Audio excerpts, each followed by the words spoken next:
Bienvenue dans ce nouvel épisode de l'heure du Caire, le podcast qui parle d'entrepreneuriat, d'épanouissement au travail, de vie de freelance, de vie d'entrepreneur, de customer care et d'expérience client.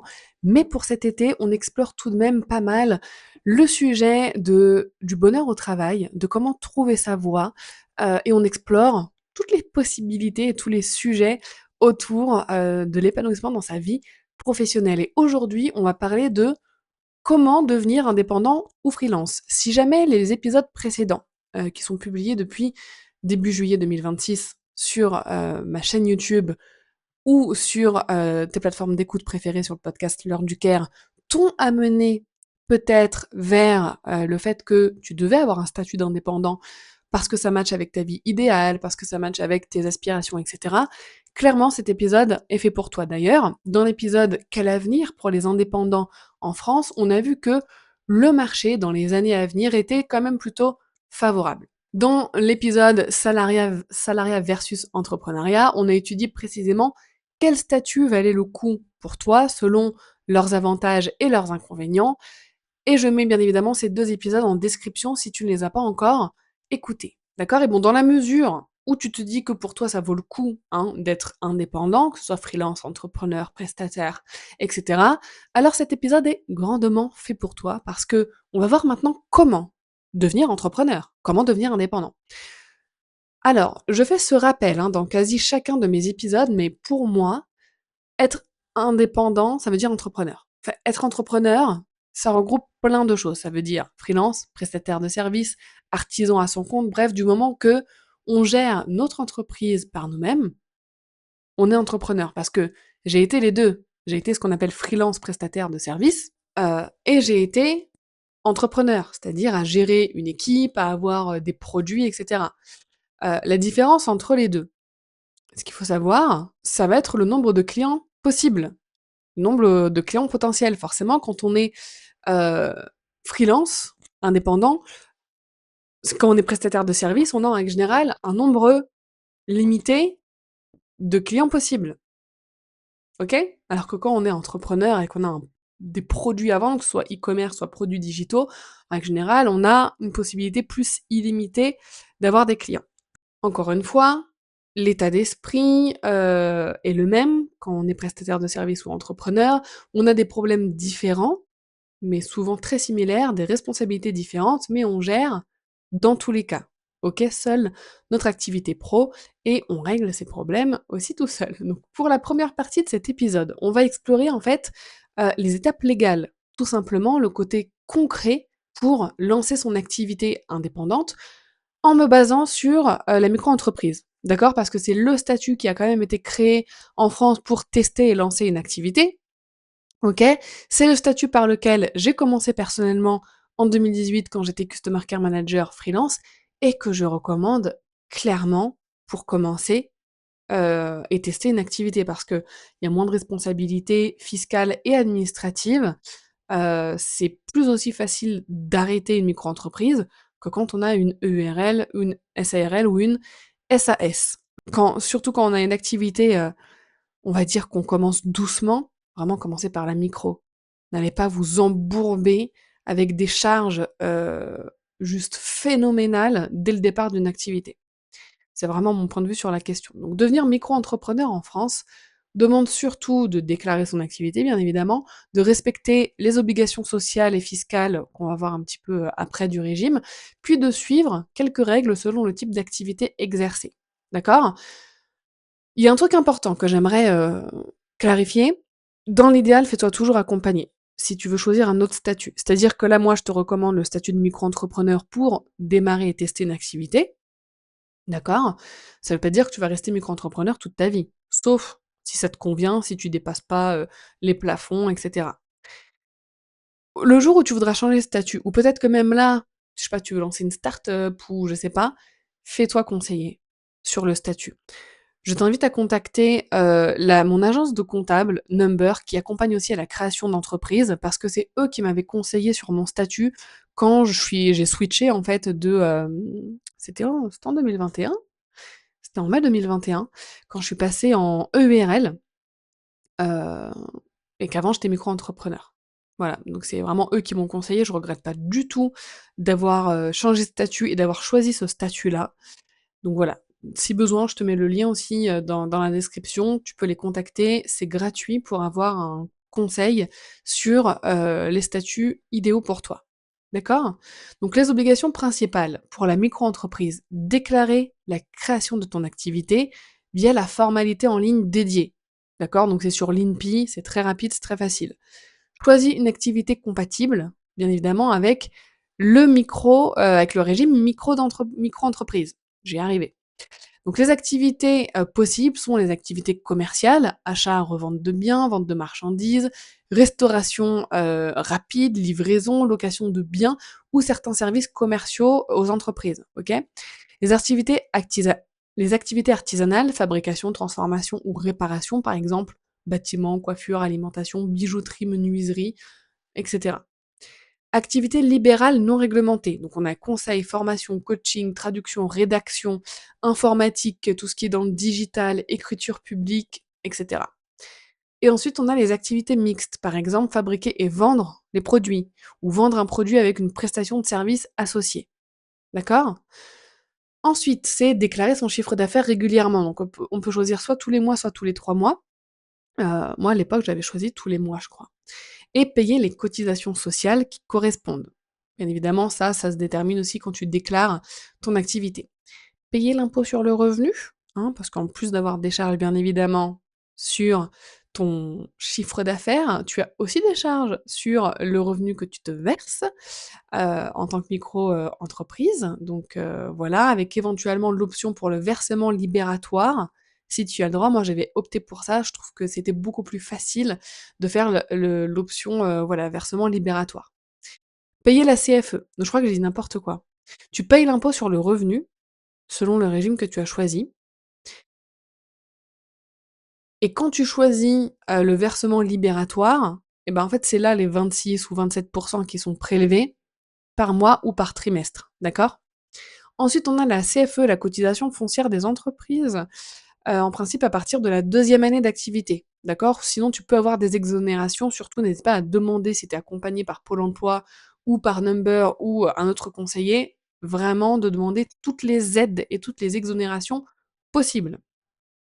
Ouvrir un compte bancaire dédié à l'activité, c'est obligatoire, et même si c'était pas obligatoire, je te le recommanderais fortement.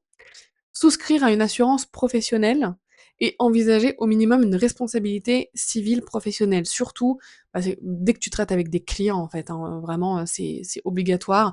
S'il se passe le moindre souci, bah, tu peux être couvert au moins et ne pas avoir de frais, juridiques à payer pour ta pomme. Respecter les obligations propres à certaines activités, par exemple l'immatriculation spécifique pour les agents commerciaux ou le stage de préparation pour certains métiers artisanaux. D'accord? Donc les étapes pour se lancer. Vérifie que le régime micro-entrepreneur y correspond bien à l'activité et à la situation que tu veux faire. Choisis ton activité principale et vérifie les éventuelles obligations spécifiques à ton métier et réunis les informations et les pièces nécessaires pour la création de ton entreprise. Je vais te les donner là tout de suite si ça peut t'aider à préparer déjà un petit peu, mais sinon tu les trouves bien évidemment sur le site avant de faire la déclaration. Il faut savoir que quand on veut se lancer en tant que Customer Care Manager freelance, le régime micro-entreprise, il est bien évidemment totalement adapté. C'est d'ailleurs sous ce régime-là que 100% des systèmes que je forme se lancent. Par la suite, il y en a certaines qui ont changé de statut en évoluant vers une SAS ou une EURL, mais au départ, c'est toujours de la micro-entreprise.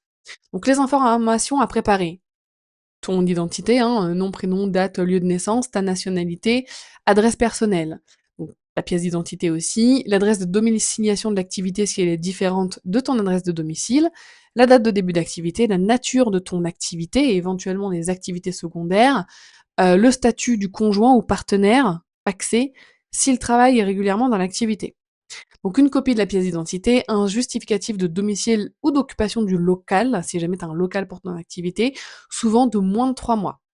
Une déclaration sur l'honneur de non-condamnation et une attestation de filiation, mais il me semble que maintenant il faut directement, hein, le certificat du casier judiciaire que tu peux demander gratuitement.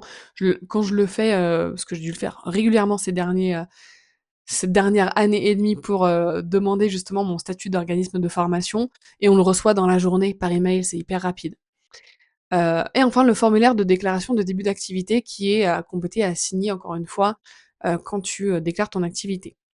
Ensuite, selon ton activité, OK, tu peux avoir une activité réglementée, il faut absolument fournir le diplôme, par exemple l'herboristerie, le titre ou l'autorisation d'exercer, d'accord? Pour certaines activités artisanales ou commerciales, des pièces complémentaires peuvent être demandées, hein, selon, ton type, de business et certaines activités nécessitent parfois des justificatifs spécifiques, par exemple une qualification professionnelle ou une autre autorisation particulière. Dans un cadre d'activité de prestation de services classique dans le digital, en général, il y a pas tout ça. Donc tu déposes la déclaration de ton début d'activité, tu reçois ensuite tes identifiants, OK? Et tu vas pouvoir commencer à facturer en respectant les règles du régime, bien évidemment de la micro-entreprise. Tu vas ensuite mettre en place le système et le suivi administratif, donc ta facturation, déclaration de chiffre d'affaires, tes cotisations, les impôts et au besoin les assurances et cetera. Et vraiment note bien à chaque fois tous les frais que ça engendre annuellement pour être sûr de générer assez de chiffre d'affaires pour couvrir tous ces frais. Donc petite précision quand même, le statut de micro-entrepreneur, c'est une forme très simplifiée de l'entreprise individuelle, OK? Avec des démarches allégées et un régime social et fiscal plus simplifié que d'autres statuts. Par contre, il ne supprime pas les obligations de base, comme on vient de le voir, surtout la tenue d'un suivi de chiffre d'affaires, donc le fameux livre de compte, tes entrées de chiffre d'affaires, tes sorties en termes de dépenses aussi, c'est important de les compter, et le respect des échéances de déclaration, parce que sinon tu es majoré. On paye déjà assez d'impôts comme ça, on va éviter la majoration. Donc pour certaines activités réglementées, les formalités peuvent être plus lourdes, hein, que pour une activité de service classique. En tout cas, si tu comptes te lancer en tant que micro-entrepreneur, il y a un site, un blog, et une personne que je te recommande fortement de suivre, c'est, la Micro by Flo, OK? Toutes les informations sont mis à jour, c'est, sur son site et son blog que moi aussi je me mets à jour sur, bah, sur le statut de la micro-entreprise pour mieux accompagner aussi mes CCM, mais je leur recommande elles aussi, de le suivre parce que, bah, ça facilite grandement. D'ailleurs merci, pour, son travail. Donc maintenant, je vais quand même pour cet épisode, voilà, j'ai séparé 2 catégories. Là, je viens de te donner le côté très, pratico-pratique, légal, les étapes, à faire directement sur ton ordinateur, d'accord? Mais pour la suite, je vais séparer 2 catégories. Parce que 2 catégories de personnes, 2 catégories d'entrepreneurs. Parce que certaines actions sont à réaliser de façon très différente quand même si on est freelance prestataire de services. Donc si on a une capacité de client qui est limitée, ou si on est entrepreneur et qu'on a une capacité de client qui est beaucoup plus limitée. Dans les 2 cas, par contre, il y a un élément qui est hyper indispensable à prendre en compte, c'est le fait d'être passionné par son métier, d'accord? Heu, Si tu pas passionné par le métier que tu veux pratiquer en tant qu'indépendant, vraiment ce sera compliqué parce que être indépendant, c'est beaucoup de challenges, beaucoup de responsabilités, parfois beaucoup de stress. Si tu peux pas t'accrocher à un métier que tu aimes pour continuer, pour persévérer, voilà, ça va être quand même compliqué parce que, on en connaît des périodes difficiles dans l'entrepreneuriat, je vais pas te mentir. Ensuite, il faut être conscient des efforts à réaliser pour trouver tes clients et pour que ton activité soit rentable. Quand on fait de la prestation de service, freelancing comme par exemple Customer Care Manager, il va falloir trouver nos premiers clients et sécuriser nos missions. Donc trouver idéalement quelques missions long terme et pourquoi pas des missions plus one shot pour, booster un petit peu le chiffre d'affaires à des moments stratégiques de l'année, comme faire un renfort, dans des e-commerce pour le Black Friday, pour la période des fêtes, pour la période des soldes. Sans oublier aussi de continuer de prospecter et d'entretenir son réseau pour avoir toujours des clients un petit peu potentiels sous le coude, si jamais l'une de nos missions long terme se termine, OK? Les actions à mener sont multiples pour ça, il faut démarcher, prospecter, réseauter parfois en présentiel, créer un réseau aussi dans le digital, parfois s'exposer et poster un petit peu sur les réseaux sociaux, candidater à des annonces, s'inscrire sur des sites qui référencent des freelances et cetera. Il y a beaucoup d'actions à faire, c'est bien évidemment dans le campus Customer Care pour toutes les CCM qu'on accompagne, on leur dit quoi faire. Quand on est entrepreneur, c'est autre chose, parce que quand on a un nombre illimité de clients ou qu'il nous faut un certain nombre de clients par mois pour être rentable, ah bah là, il faut de la visibilité, il faut parfois faire de la pub payante et ou créer du contenu, investir dans le développement de son entreprise, recruter et cetera. Donc c'est encore autre chose, mais il faut être conscient de ça, d'accord? Dans tous les cas, il faut assurer le customer care de son entreprise. Même quand on est customer care manager, on a son propre customer care, à faire. Il faut gérer la gestion des plaintes et plus on a de clients, plus ça demande du boulot et de la charge mentale, OK? C'est pour ça que si jamais tu es entrepreneur, et que tu cherches à recruter une customer care manager, tu peux m'envoyer un petit message. Ensuite, la présence en ligne, c'est pas obligé, mais c'est quand même fortement recommandé pour les prestataires parce que ça fait quand même une petite vitrine, et du référencement en plus. Et quand on est entrepreneur, j'ai envie de dire aujourd'hui, c'est quasiment obligatoire d'avoir un minimum de présence en ligne et de visibilité sur internet. D'accord? Donc je vais m'arrêter là parce que je t'ai dit le principal, sur le sujet comment devenir freelance ou entrepreneur.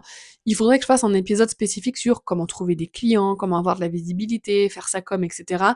Là, vraiment, c'est pas le but de cet épisode. Aujourd'hui, je voulais vraiment t'apporter un petit peu plus de clarté sur les étapes pour te lancer en tant qu'indépendant et vraiment, c'est beaucoup plus facile avec le statut de micro-entreprise qu'on le pense. C'est vraiment pas une montagne. Et en plus, je trouve qu'on est vachement bien guidé sur le site de l'INPI pour faire les démarches en ligne justement.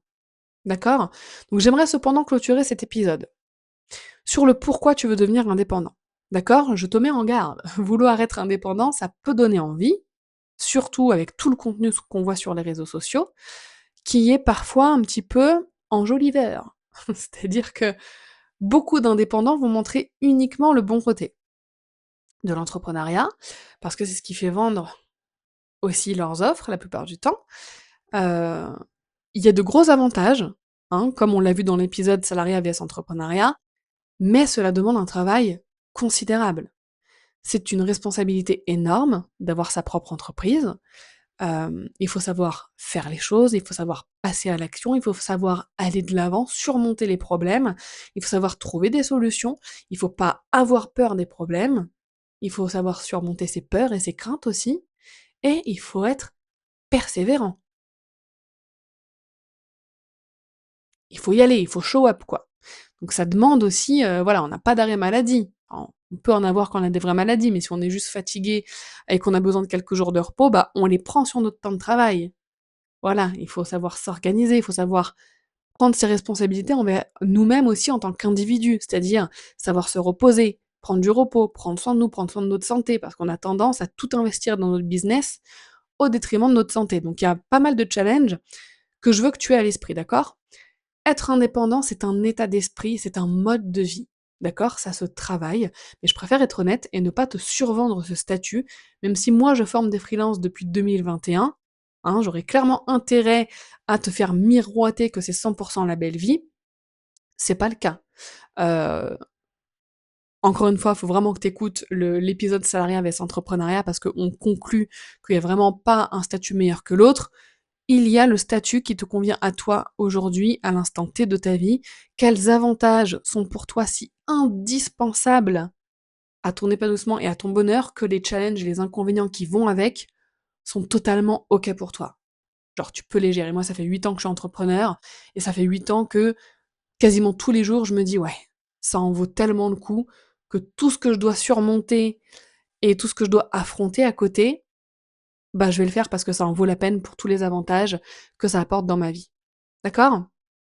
Mon but, c'est que tout le monde soit heureux dans ma vie, moi, dans son travail, dans sa vie personnelle, et j'ai pleinement conscience que le métier de customer care manager freelance ne rendra pas tout le monde heureux, très clairement. Alors, à travers mes contenus, je t'expose un petit peu les faits, à travers mon expérience, ce que j'observe, par rapport aux personnes que j'ai accompagnées, par rapport justement au retour de mes customer care managers, mais aussi de mes amis entrepreneurs, au travers d'études, de recherches que je peux faire pour, bien évidemment, compléter et rendre encore plus complets mes épisodes.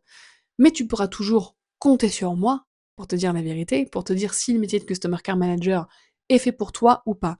Pour ça, on peut s'appeler, mais d'abord, pour que tu puisses réserver un appel, il faut d'abord que tu passes le quiz qui te donnera un vrai angle de piste assez tranché. Est-ce que oui ou non, le métier est fait pour toi? D'accord? Donc si tu es intéressé par le métier, je te mets dans la description de cet épisode le lien pour faire le quiz. Comme d'habitude, si tu penses que cet épisode peut aider un de tes proches ou une de tes proches, partage-lui cet épisode. Abonne-toi sur YouTube si tu regardes cet épisode, ou abonne-toi sur ta plateforme d'écoute préférée si tu m'écoutes en version audio. Et surtout, dis-moi en commentaire, est-ce que tu veux te lancer en tant qu'indépendant? Est-ce que c'est prévu? Et si c'est le cas, est-ce que tu as fixé une date? Parce que c'est hyper important de fixer une date pour faire les choses. Parce qu'en général, quand tu l'ancres pas dans ton agenda, eh ben on le fait pas. Donc dis-moi en commentaire, est-ce que tu veux te lancer? Est-ce que tu es déjà lancé peut-être? Et si tu vas te lancer, quand est-ce que tu comptes le faire? Ok? En attendant l'épisode de la semaine prochaine, tu connais la chanson, surtout prends bien soin de toi.